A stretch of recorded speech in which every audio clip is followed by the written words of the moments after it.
early exponent of racial theory, and a tradition of latter-day racist philosophers. Hitler believed that the purity of the Germanic Aryan race had been compromised through a blending process. The task ahead was to encourage and preserve uncontaminated stocks of Aryan blood.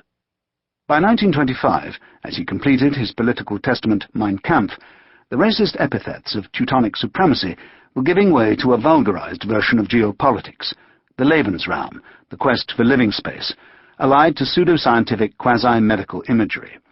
Jews were invaders, undermining the integrity of the German organism. Bacilli, cancers, gangrene, tumours, abscesses. His political program was seen in terms of cures, surgery, purgings and antidotes. Such ideas, culled from the so-called discipline of racial hygiene, saw the German Volk as a patient, the Jew as a sickness, and Hitler as the beneficent physician. By the mid-1930s, the co-founder of the Nazi Physicians League, Kurt Klara, talked of the decomposing influence of Jewry. The race laws of 1935 were underpinned by images of immunity and calls for radical therapy, the cauterizing of the tumour.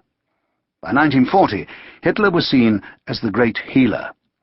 As the war progressed, the bio-rhetoric argued that Jews were not only a parasitical invasion of the host body of Germanhood, they were responsible, it was claimed, for actual current epidemics in the East requiring immediate isolation and quarantine, degenerate euphemisms for the ghettos and the camps.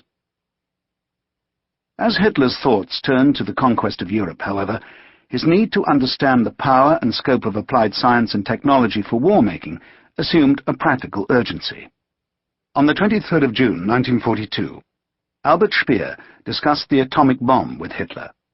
Speer wrote in his memoirs that the Führer's intellectual capacity was quite obviously strained by the idea, and that he was unable to grasp the revolutionary nature of nuclear physics. Hitler, it seemed, had acquired a garbled version of atomic science from his photographer, Heinrich Hoffmann, who in turn had picked it up from a minister who was sponsoring a maverick atomic research project for the post office. Yet when Hitler invaded Poland in September of 1939, there were physicists in Germany who knew at least as much, if not more, than the Anglo-Americans, and who were organizing research programs for harnessing the power of the atom as a weapon. At the same time, at Peenemünde, on the Baltic coast, the German army had gathered hundreds of scientists and engineers with unprecedented research and development facilities to create and mass-produce supersonic rockets to enable Hitler to strike at his enemies hundreds of miles distant. Had the Third Reich been first to construct an explosive nuclear device or even a dirty bomb composed of conventional explosive and radioactive materials, it is likely that its first employment against an enemy would have involved delivery by long-range guided missile, and history would have been very different. When Walter Dornberger, head of the German rocket development project, spoke with Hitler about the potential of ballistic missiles in the summer of 1943, a strange, fanatical light came into the Führer's eyes. Hitler declared, "What I want is annihilation, annihilating effect." Historians of science have argued to this day about the feasibility of a Nazi atomic bomb. It's clear that Hitler's scientists had not overcome the main technological problems by the end of the war. It's also apparent that Germany lacked the material, the manpower, and economic resources necessary to develop such a weapon during the war. Hitler's racist policies, moreover, had resulted in the dismissal of hundreds of key Jewish physicists, skilled in theoretical and nuclear physics. When Hitler went to war in 1939, Germany's education system, once the envy of the world, was in chaos.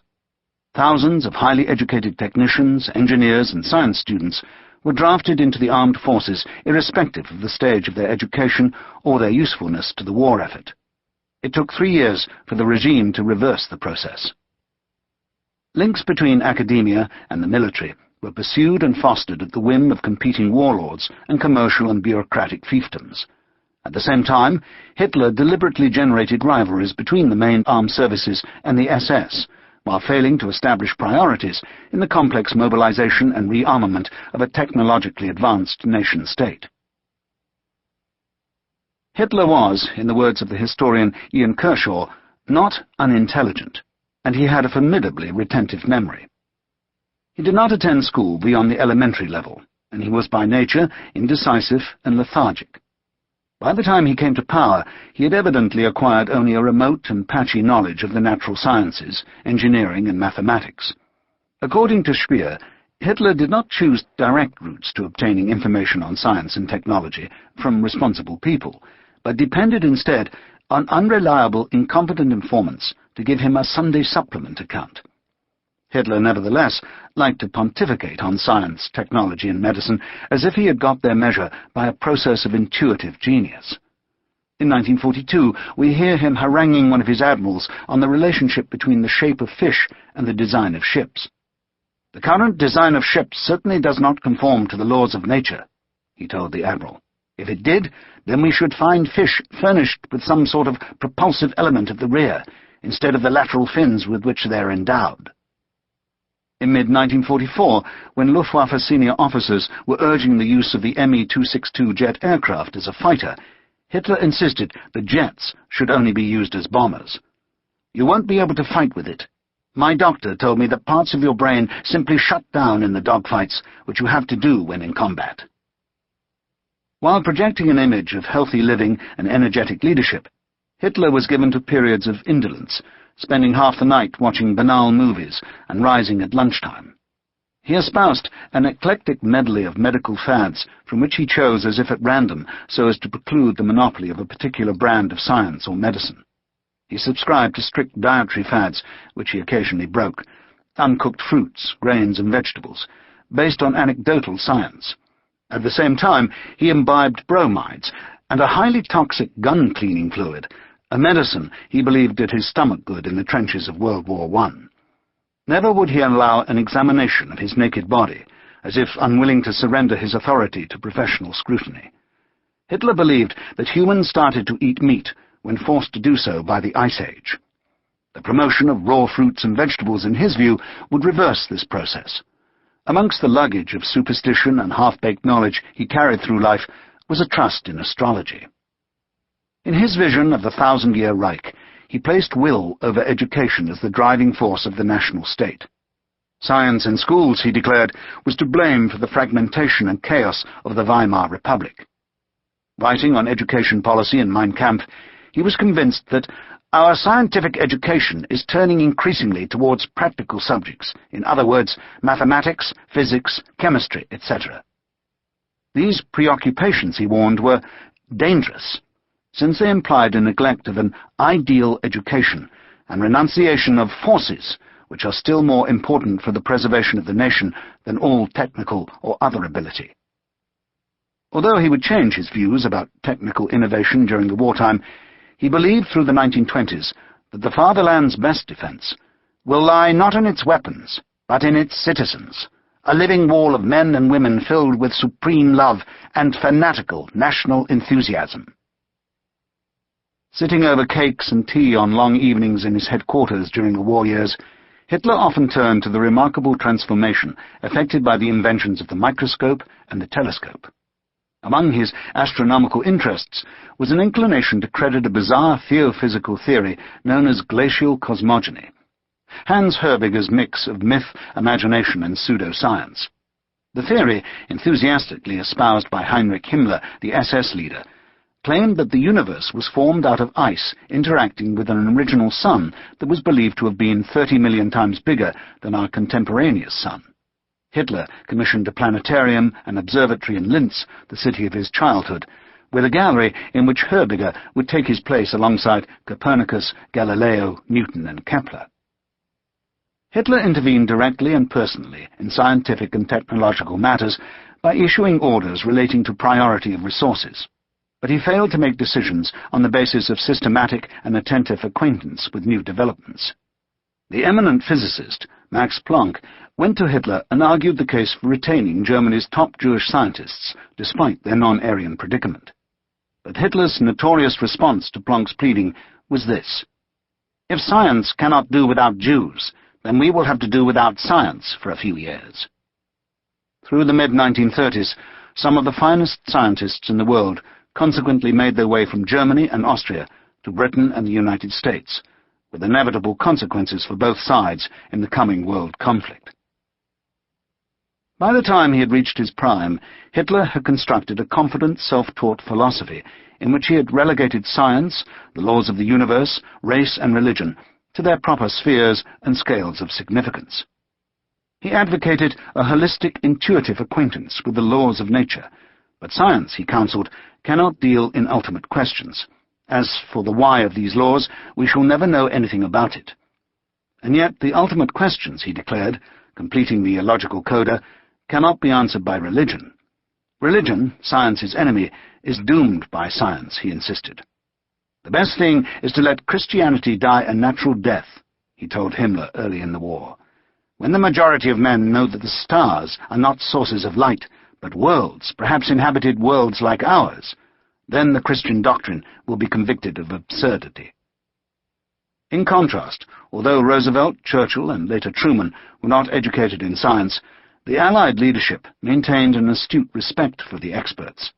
They listened, they took advice, they learned, sometimes painfully, and they consulted and formed expert committees. Hitler, however, portrayed himself as a war leader who had grasped all there was to know about the importance of inventive genius and technology. "What's important," he told a group of dinner-table cronies early in 1942, "is to have the technical superiority in every case at a decisive point. I know that. I'm mad on technology. We must meet the enemy with novelties that take him by surprise, so as continually to keep the initiative." He spoke as if technical weapons wizardry could be conjured out of thin air.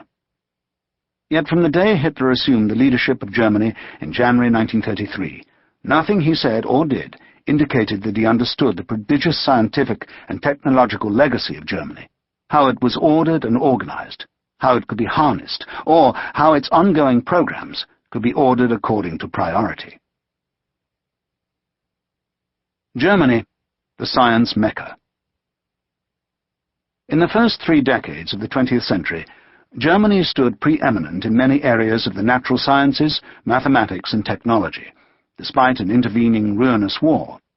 In 1900, at the Great International Exhibition in Paris, the German exhibit stretched over 15 locations, from the Tuileries to the Eiffel Tower, outstripping those of other nations in wonder and inventiveness. They had brought together such advances as liquefaction of gases, production of electrical power, and electrochemistry. The German exhibition catalogue was a major publishing event in itself, a 250-page volume incorporating the soaring, unstoppable hubris of German science and technology.